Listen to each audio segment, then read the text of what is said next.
1681 भारत के एक ऐसा समय जब मुगल सम्राट औरंगज़ेब अपनी सबसे बड़ी जंग की तैयारी कर रहा था। उसका एक ही सपना था, पूरे हिंदुस्तान पर मुगल शासन का झंडा गाड़ने का। पर एक बड़ी रुकावट खड़ी थी, एक अंपायर जो सिर्फ तलवारों से नहीं अपने अटूट जज्बे से लड़ रहा था, मराठा साम्राज्य। और इस अंपायर के वीर सेनापति थे छत्रपति संभाजी महाराज, शिवाजी महाराज के पुत्र। एक ऐसे राजा जो सिर्फ लड़ना नहीं जीतना जानते थे। ये कहानी है उनकी, जो मुगल सम्राट के सामने झुके नहीं बल्कि उसका सबसे बड़ा सपना तोड़ दिया। औरंगज़ेब ने 1681 में अपनी लाखों की सेना के साथ दक्षिण पर चढ़ाई की।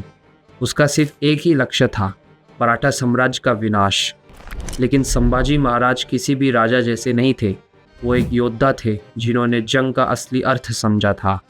उन्होंने मुगलों के बड़े बड़े फोर्ट्स पर गेरिला अटैक्स किए, उनकी फ़ौजों को जंगल और पहाड़ों में फंसा दिया और उन्हें भूखा प्यासा तड़पा दिया।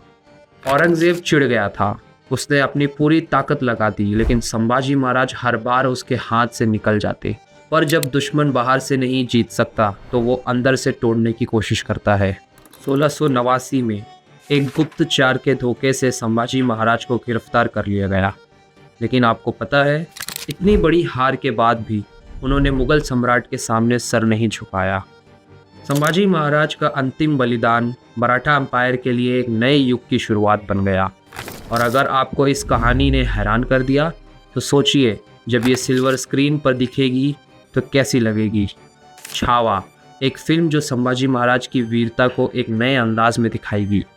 तो ज़रूर देखिए और इस इतिहास को महसूस करिए। मौत के घुंघरू पहन के नाचते हम और हमारी मौत मराठों के हर घर एक नया सिवा, एक नया संभव पैदा करेगी। लेकिन जब तू मरेगा तब ये तेरी मुगल सल्तनत भी मर जाएगी।